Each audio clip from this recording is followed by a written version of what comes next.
मैनू 17 जुलाई 1992 च बॉम्बे दादर स्टेशन ते अरैसट किया सी। हथियारों की रिकवरी का केस अहमदाबाद गुजरात च होया ते वो केस दे विच जिहदा फैसला होया वो 1997 नूं ते केस के फैसले च मैनू उम्र कैद की सज़ा हुई। 1984 जो दरबार साहब ते अटैक होंदा उस तो बाद फिर पंजाब के हालात जो होए इस कई लहरां उठियां ते बहुत कुछ होया, सारिਆਂ ने देखा। मैं जदों दरबार साहब से अटैक होया सी ते उदों कनेडा सी ते कनेडा तो बाद फिर मैं 1988 च इधर वापस आ गया सी ते मैं इत्थे अरैसट होया। बॉम्बे अरैसट किया तो उन्हें उत्थे थाने च रखा तो टॉर्चर तो करते हैं, टॉर्चर बहुत किया सी। वो अपन थर्ड डिग्री कहते हैं तो वो सब कुछ करते हैं, भी करंट भी लगते आ, जो भी हो सके वो करते हैं। जिन्हें कहाँ गाब गई जदों साडा आनंद कारज होया तो इन्हां दे परिवार ने बहुत ज़्यादा साथ दिता तो उन्होंने इस चीज़ को कोई वो नहीं बई साडे ते इदां कोई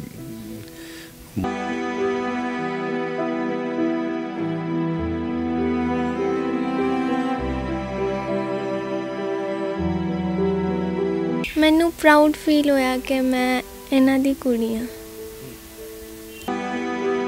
बर्थडे ते लगदा सी भी मेरे पापा मेरे कोल होने चाहिए सी। जदों किसी दे बर्थडे ते जांदी सी उन्हां दे पापा हुंदे सी तां उदों लगदा सी कि मेरे पापा भी होने चाहिए सी मेरे बर्थडे ते।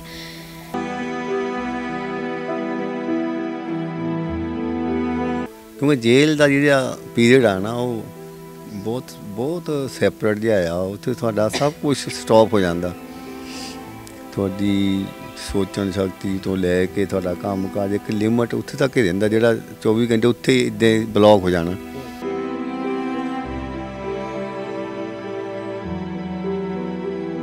तो हुण कल्ला बंदा एक सैल च की करूगा।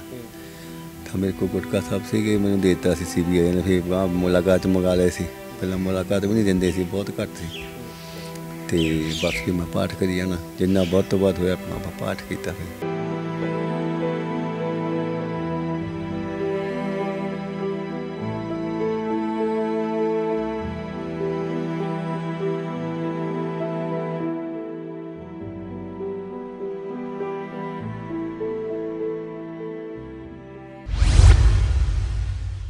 सत श्री अकाल, हमदर्द TV देख रहे सारे दर्शकों का स्वागत है। मैं हाँ सुखविंदर सिंह। दर्शकों, बहुत सारे सिख नौजवान अजिहे हुए ने जिन्होंने अपनी जवानी जेल दीयां सलाखां पिछे हंडाई है। इन्हां नौजवानों के लिए बहुत सारिया सिख जथेबंदियों के वलों समय समय सिर दे उत्ते समय के उत्ते संघर्ष विढ़े गए इन्हां दी रिहाई दे लई। उन्हां ही सिखां दे विचों अज एक शख्स ने, एक सिंह ने जिन्हां दी 28 साल बाद जेल चों रिहाई हुई है। जानकारी के मुताबिक उदों उन्हां दी उम्र 30 साल की सी ते अज करीब 60 साल की उम्र हो चुकी है। अपना जवानी वेला सारा उन्होंने जेल दीयां सलाखां दे पिछे हंडाया, परिवार तो दूर रह के हंडाया। साडे नाल फगवाड़ा दे पिंड अकालगढ़ तो भाई लाल सिंह जी मौजूद ने। लाल सिंह जी, स्वागत है तुहाडा हमदर्द TV। वाहिगुरू जी का खालसा वाहिगुरू जी की फतेह। जी हाँ लाल सिंह जी, सब तो पहले मैं जानना चाहूँगा कदों तुहानूं अरैसट किया गया सी, किस मामले च अरैसट किया गया सी और तुहाडी जवानी जिहड़ी है जिस कारण सारी जेल च गुजरी? मैनू 17 जुलाई 1992 च बॉम्बे दादर स्टेशन ते अरैसट किया सी ते उस तो बाद हथियारों की रिकवरी का केस अहमदाबाद गुजरात च होया। वो केस मेरे ते चलिया तो वो केस दे विच जिहदा फैसला होया वो 1997 नूं ते केस के फैसले च मैनू उम्र कैद की सज़ा हुई। तो ये मेरा केस सीगा, जानी कि भी उम्र कैद की सज़ा सी। लाल सिंह जी, दस सकते हो जदों गिरफ्तारी हुई की समा सीगा, ਕਿਉਂ ਗ੍ਰਿਫਤਾਰ ਕੀਤਾ ਗਿਆ, ਹਥਿਆਰਾਂ ਦੀ ਰਿਕਵਰੀ ਵੀ ਤੁਹਾਡੇ ਉੱਤੇ ਪਾਈ ਗਈ, ਉਦੋਂ ਸਮਾਂ ਕੀ ਸੀਗਾ ਔਰ ਕਿਵੇਂ ਗ੍ਰਿਫਤਾਰੀ ਹੋਈ ਕਿਵੇਂ ਸੀਗੀ ਤੁਹਾਡੀ? ਇਨਫੋਰਮੇਸ਼ਨ ਮਿਲ ਗਈ ਸੀ ਉਹਨਾਂ ਨੂੰ ਵੀ ਹੈਗੇ ਨੇ, ਵੀ ਬੰਬੇ ਆ ਗਏ। ਅਤੇ ਬਾਕੀ ਆ ਫਿਰ ਜਦੋਂ ਅਰੈਸਟ ਹੋਈ ਹੈ ਤਾਂ ਫਿਰ ਕੇਸ ਤਾਂ ਪੈਣਾ ਸੀ, ਬਣਨਾ ਸੀ। ਅਤੇ ਬਾਅਦ 'ਚ ਉਹਨਾਂ ਨੇ ਅਹਿਮਦਾਬਾਦ ਜਿਹੜੀ ਫਿਰ ਰਿਕਵਰ ਹੋ ਗਈ ਅਤੇ ਉਹ ਕੇਸ ਬਣਾ ਤਾ। ਕੇਸ ਫਿਰ ਮੈਨੂੰ ਉਹ ਫੇਸ ਕਰਨਾ ਪਿਆ। ਲਾਲ ਸਿੰਘ ਜੀ, ਕੋਈ ਕਿਸੇ ਲਹਿਰ ਦੇ ਨਾਲ, ਕਿਸੇ ਉਦੋਂ ਇੱਦਾਂ ਦੀ ਜਥੇਬੰਦੀ ਦੇ ਨਾਲ ਸੀਗੇ ਤੁਹਾਡੇ ਤਾਲੁਕ, ਤੁਹਾਡੇ ਉੱਤੇ ਜਿਹੜਾ ਕੇਸ ਪਿਆ? ਫਿਰ 1984 ਜਦੋਂ ਦਰਬਾਰ ਸਾਹਿਬ 'ਤੇ ਅਟੈਕ ਹੁੰਦਾ, ਉਸ ਤੋਂ ਬਾਅਦ ਫਿਰ ਪੰਜਾਬ ਦੇ ਹਾਲਾਤ ਜੋ ਹੋਏ ਆ, ਇਹ 'ਚ ਕਈ ਲਹਿਰਾਂ ਉੱਠੀਆਂ ਅਤੇ ਬਹੁਤ ਕੁਛ ਹੋਇਆ, ਸਾਰਿਆਂ ਨੇ ਦੇਖਿਆ। ਅਤੇ ਜਿਹੜੇ ਸਿੱਖ ਨੌਜਵਾਨ ਸੀਗੇ ਉਹਨਾਂ ਨੇ ਆਪਣੇ ਘਰ-ਬਾਰ ਛੱਡ ਕੇ ਆਪਣੀ ਕੌਮ ਦੀ ਖਾਤਰ ਆਪਣਾ ਜੂਝਣਾ ਸ਼ੁਰੂ ਕੀਤਾ। ਅਤੇ ਕਾਫੀ ਹਾਲਾਤ ਖਰਾਬ ਸੀ ਉਦੋਂ ਪੰਜਾਬ ਦੇ। ਅਤੇ ਇਸੇ ਤਰ੍ਹਾਂ ਅਸੀਂ ਵੀ, ਮੈਂ ਜਦੋਂ ਦਰਬਾਰ ਸਾਹਿਬ 'ਤੇ ਅਟੈਕ ਹੋਇਆ ਸੀ ਅਤੇ ਉਦੋਂ ਕੈਨੇਡਾ ਸੀ, ਅਤੇ ਕੈਨੇਡਾ ਤੋਂ ਬਾਅਦ ਫਿਰ ਮੈਂ 1988 'ਚ ਵੀ ਇੱਧਰ ਵਾਪਸ ਆ ਗਿਆ ਸੀ ਅਤੇ ਮੈਂ ਇੱਥੇ ਅਰੈਸਟ ਹੋਇਆ ਬੰਬੇ। ਅਤੇ ਜਾਣੀ ਲਹਿਰ ਤਾਂ ਉਦੋਂ ਚੱਲੀ, ਜਥੇਬੰਦੀਆਂ ਬਹੁਤ ਸੀ ਸਾਰਿਆਂ ਨਾਲ। ਅੱਛਾ ਲਾਲ ਸਿੰਘ ਜੀ, ਜਦੋਂ ਤੁਹਾਡੀ ਗ੍ਰਿਫਤਾਰੀ ਹੋਈ, ਤੁਹਾਨੂੰ ਥਾਣੇ ਦੇ ਵਿੱਚ ਲੈ ਕੇ ਕਿੱਥੇ ਲੈ ਕੇ ਗਏ ਸੀ ਔਰ ਉਸ ਤੋਂ ਬਾਅਦ ਸਲੂਕ ਕੀ ਕੀਤਾ ਸੀਗਾ ਪੁਲਿਸ ਦੇ ਵੱਲੋਂ? ਕਿਸ ਤਰੀਕੇ ਦਾ ਵਤੀਰਾ ਤੁਹਾਡੇ ਨਾਲ ਹੋਇਆ ਸੀ? ਕੀ ਪੁੱਛਿਆ ਗਿਆ ਤੁਹਾਨੂੰ? ਕਿਸ ਤਰੀਕੇ ਦਾ ਟੌਰਚਰ ਤੁਹਾਨੂੰ ਸਹਿਣਾ ਪਿਆ? ਉਹ ਤਾਂ ਫਿਰ ਬੰਬੇ ਅਰੈਸਟ ਕੀਤਾ ਅਤੇ ਉਹਨੇ ਉੱਥੇ ਥਾਣੇ 'ਚ ਰੱਖਿਆ ਅਤੇ ਟੌਰਚਰ ਤਾਂ ਕਰਦੇ ਆ, ਟੌਰਚਰ ਬਹੁਤ ਕੀਤਾ ਸੀ। ਅਤੇ ਫਿਰ ਪੁੱਛਗਿੱਛ ਚੱਲਦੀ ਆ ਸਾਰੀ, ਅਤੇ ਤਕਰੀਬਨ 3 ਮਹੀਨੇ ਮੇਰੇ ਨਾਲ ਰਿਮਾਂਡ ਰਿਹਾ। ਅਤੇ ਜਿਹੜਾ ਮੇਰਾ ਕੇਸ ਸੀ ਆਖਰ ਗੌਰਮੈਂਟ ਨੇ CBI ਨੂੰ ਦੇ ਦਿੱਤਾ ਸੀ। ਅਤੇ ਮੇਰੀ ਸਾਰੇ ਕੇਸ ਦੀ ਇਨਵੈਸਟੀਗੇਸ਼ਨ CBI ਨੇ ਕੀਤੀ ਸੀ ਅਤੇ CBI ਨੇ ਕੇਸ ਚਲਾਇਆ। ਅੱਛਾ, 30 ਸਾਲ ਦੀ ਉਮਰ ਸੀਗੀ ਉਦੋਂ ਤੁਹਾਡੀ ਔਰ 30 ਸਾਲ ਤੋਂ ਬਾਅਦ 28 ਸਾਲ ਤੁਸੀਂ ਜੇਲ੍ਹ ਦੇ ਵਿੱਚ ਕੱਟੇ ਨੇ। ਉਸ ਸਮਾਂ ਕਿਵੇਂ ਲੰਘਿਆ ਜੇਲ੍ਹ ਦੇ ਵਿੱਚ? ਪਰਿਵਾਰ ਤੋਂ ਦੂਰ ਹੋ ਗਏ ਸੀਗੇ, ਪਰਿਵਾਰ ਦਾ ਵਾਲੀ ਵਾਰਸ ਕੌਣ ਸੀਗਾ ਪਿੱਛੇ? ਕਿਵੇਂ ਚੱਲਦਾ ਸੀ ਗੁਜ਼ਾਰਾ?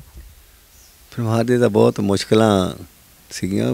ਇੱਕ ਤਾਂ ਮੈਂ ਬਾਹਰੋਂ ਆਇਆ ਸੀਗਾ, ਮੈਨੂੰ ਇੰਨਾ ਪਤਾ ਨਹੀਂ ਸੀ ਘਰ ਦਾ, ਅਤੇ ਉਦੋਂ ਮਾਤਾ ਜੀ ਦੀ ਡੈਥ ਹੋ ਚੁੱਕੀ ਸੀ ਅਤੇ ਬਜ਼ੁਰਗ ਇਕੱਲੇ ਸੀਗੇ ਘਰ ਇੱਥੇ। ਅਤੇ ਉਹ ਮੇਰੇ ਕਜ਼ਨ ਬ੍ਰਦਰ ਸੀ, ਚਾਚਾ ਜੀ ਇੱਥੇ ਨਾਲ ਰਹਿੰਦੇ ਸੀ, ਉਹਨਾਂ ਨੇ ਉਹਨਾਂ ਦੀ ਸੰਭਾਲ ਕੀਤੀ।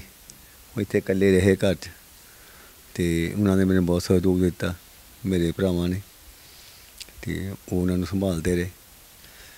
ਬਾਕੀ ਪੁਲਿਸ ਤਾਂ ਟੌਰਚਰ ਕਰਦੀ ਹੀ ਆ, ਅਤੇ 2-3 ਮਹੀਨੇ ਚੱਲਿਆ। ਉਸ ਤੋਂ ਬਾਅਦ ਜਦੋਂ ਖਤਮ ਹੋਇਆ ਫਿਰ ਕੇਸ ਰਜਿਸਟਰ ਕਰਤਾ ਤਾਂ ਕੁਛ ਦਿਨ ਮੈਨੂੰ ਬੰਬੇ ਰੱਖਿਆ। ਉਸ ਤੋਂ ਬਾਅਦ ਮੈਨੂੰ ਅਹਿਮਦਾਬਾਦ ਗੁਜਰਾਤ ਭੇਜਤਾ। ਟੌਰਚਰ ਮੈਂ ਜਾਣਨਾ ਚਾਹੂੰਗਾ, ਕਿੱਦਾਂ ਦਾ ਟੌਰਚਰ ਕਰਦੇ ਸੀ ਪੁਲਿਸ? ਤਾਂ ਇਹਨਾਂ ਦਾ ਬਹੁਤ ਸਖਤ ਹੁੰਦਾ ਜੀ। ਉਹ ਆਪਾਂ ਨੂੰ 3rd ਡਿਗਰੀ ਕਹਿੰਦੇ ਆ, ਅਤੇ ਉਹ ਸਭ ਕੁਛ ਕਰਦੇ ਆ, ਵੀ ਕਰੰਟ ਵੀ ਲੱਗਦੇ ਆ, ਜੋ ਵੀ ਹੋ ਸਕੇ ਉਹ ਕਰਦੇ ਆ। ਜਾਨੀ ਵੱਧ ਤੋਂ ਵੱਧ ਜਾਣੀ ਕਿ ਪਰੇਸ਼ਾਨ ਕਰਦੇ, ਔਖਾ ਕਰਦੇ ਆ। ਹੋਰ ਵੀ ਬੰਦੀ ਸਿੰਘ ਸੀਗੇ ਤੁਹਾਡੇ ਨਾਲ ਹੁਣ ਜੇਲ੍ਹ ਦੇ ਵਿੱਚ? ਬਹੁਤ ਸਾਰੇ ਸੰਘਰਸ਼ ਚੱਲੇ ਨੇ ਇਹਨਾਂ ਸਿੰਘਾਂ ਦੀ ਰਿਹਾਈ ਦੇ ਲਈ, ਕਹਿੰਦੇ ਸਜ਼ਾਵਾਂ ਕੱਟ ਚੁੱਕੇ, ਜਿਵੇਂ ਤੁਹਾਡਾ ਆਪਣਾ ਹੀ ਕੇਸ ਹੈ, 14 ਸਾਲ ਦੀ ਉਮਰ ਕੈਦ ਤੁਸੀਂ ਕੱਟੀ ਹੈ। ਉਸ ਤੋਂ ਬਾਅਦ 28 ਸਾਲ, ਲਗਭਗ 14 ਸਾਲ ਹੋਰ ਜੇਲ੍ਹ ਦੇ ਵਿੱਚ ਰਹੇ, 28 ਸਾਲ ਦਾ ਸਮਾਂ ਕੱਟਿਆ। ਹੋਰ ਕਿੰਨੇ ਕੁ ਸਿੰਘ ਨੇ ਤੁਹਾਡੇ ਨਾਲ ਉੱਥੇ ਜੇਲ੍ਹ 'ਚ ਸੀਗੇ? ਜਦੋਂ ਸਿੰਘਾਂ ਦੀ ਗੱਲ ਕਰੀਏ ਤਾਂ ਜਿਹੜੀ ਸਿਕਿਉਰਟੀ ਜੇਲ੍ਹ ਨਾਭਾ ਨਾ, ਸਿਰਫ ਜਦੋਂ ਮੈਂ ਅਹਿਮਦਾਬਾਦ ਤੋਂ ਜੇਲ੍ਹ ਬਦਲੀ ਹੋਈ ਮੇਰੀ, ਪਹਿਲਾਂ ਮੈਂ ਜਲੰਧਰ ਆਇਆ ਸੀ। 4 ਕੁ ਮਹੀਨੇ ਬਾਅਦ ਮੈਨੂੰ 2000 'ਚ ਉੱਥੇ ਨਾਭਾ ਜੇਲ੍ਹ 'ਚ ਸ਼ਿਫਟ ਕਰਤਾ। ਉੱਥੇ ਸਾਰੇ ਟਾਟਾ ਕੇਸ ਵਾਲੇ ਬੰਦੀ ਸੀਗੇ, 100 ਕੁ ਬੰਦਾ ਸੀ ਉਦੋਂ। ਬਾਕੀ ਤੇ ਰਿਹਾ ਹੋ ਗਏ ਜਾਂ ਕੁਛ ਇਹਨਾਂ ਨੇ ਜੇਲ੍ਹਾਂ ਤੋਂ ਕੱਢ ਕੇ ਕਾਊਂਟਰ ਹੋ ਗਏ ਸੀ, ਅਤੇ ਉੱਥੋਂ ਸਾਰੇ ਸਾਡੇ ਕੇਸਾਂ ਵਾਲੇ ਸੀ, ਅਤੇ ਕਾਫੀ ਸਿੰਘ ਸੀ ਉਦੋਂ ਕੇਸਾਂ ਵਾਲੇ ਭਰਾ ਨੇ, ਅਤੇ ਫਿਰ ਉੱਥੇ ਰਹੇ ਅਸੀਂ ਸਾਰੇ। ਤੁਹਾਡੀ ਮੈਰਿਜ ਹੋ ਗਈ ਸੀ ਉਦੋਂ ਜਦੋਂ ਤੁਹਾਨੂੰ ਅਰੈਸਟ ਕੀਤਾ ਗਿਆ? ਉਦੋਂ ਨਹੀਂ, ਮੈਰਿਜ ਤਾਂ ਮੇਰੀ ਜਦੋਂ ਮੈਂ 2002 'ਚ ਪਹਿਲੀ ਛੁੱਟੀ ਆਇਆ ਅਤੇ ਉਹ ਤੋਂ ਫਿਰ ਸੈਕਿੰਡ ਪੈਰੋਲ 'ਤੇ, ਅਤੇ ਫਿਰ ਉਦੋਂ ਸਾਡੇ ਆਨੰਦ ਕਾਰਜ ਹੋਏ, ਅਤੇ ਉਹ 2002 'ਚ ਹੋਏ ਸਾਡੇ। ਇਹਨਾਂ ਦੇ ਪਤਨੀ ਵੀ ਲਾਲ ਸਿੰਘ ਜੀ ਦੇ ਨਾਲ ਹੀ ਨੇ, ਉਹਨਾਂ ਨਾਲ ਗੱਲਬਾਤ ਕਰਦੇ ਹਾਂ। ਭੈਣ ਜੀ, ਤੁਸੀਂ ਜੀਵਨ ਸਾਥੀ ਬਣੇ ਹੋ, ਜਿਵੇਂ ਦੱਸ ਰਹੇ ਨੇ ਲਾਲ ਸਿੰਘ ਜੀ ਵੀ ਜੇਲ੍ਹ ਦੇ ਵਿੱਚ ਸੀਗੇ ਔਰ ਜੇਲ੍ਹ ਤੋਂ ਪੈਰੋਲ 'ਤੇ ਆਏ, ਤੁਹਾਡੇ ਨਾਲ ਉਦੋਂ ਆਨੰਦ ਕਾਰਜ ਹੋਏ। ਹਰ ਕੁੜੀ ਦੀ ਇੱਛਾ ਹੁੰਦੀ ਹੈ ਮੇਰਾ ਘਰ ਵਾਲਾ ਬਾਹਰ ਹੋਵੇ ਜਾਂ ਉਹਦਾ ਚੰਗਾ ਕੰਮਕਾਰ ਹੋਵੇ। ਤੁਹਾਡੇ ਪਤੀ ਉਸ ਸਮੇਂ ਜੇਲ੍ਹ ਦੇ ਵਿੱਚ ਸੀਗੇ, ਤੁਹਾਡਾ ਉਦੋਂ ਕੀ ਨਜ਼ਰੀਆ ਸੀਗਾ ਇਹਨਾਂ ਦੇ ਪ੍ਰਤੀ? ਇੱਕ ਇਨਸਾਨ ਪਹਿਲਾਂ ਤੋਂ ਜੇਲ੍ਹ ਦੇ ਵਿੱਚ ਬੰਦ ਹੈ ਔਰ ਤੁਸੀਂ ਉਹਦੇ ਜੀਵਨ ਸਾਥੀ ਬਣਨ ਜਾ ਰਹੇ ਸੀਗੇ, ਤੁਹਾਡਾ ਨਜ਼ਰੀਆ ਕੀ ਸੀ ਉਦੋਂ? ਸੋਚ ਕੀ ਸੀਗੀ? ਕਿਵੇਂ ਇਹਨਾਂ ਦੇ ਨਾਲ ਵਿਆਹ ਦੀ ਤੁਹਾਡੀ ਗੱਲ ਹੋਈ?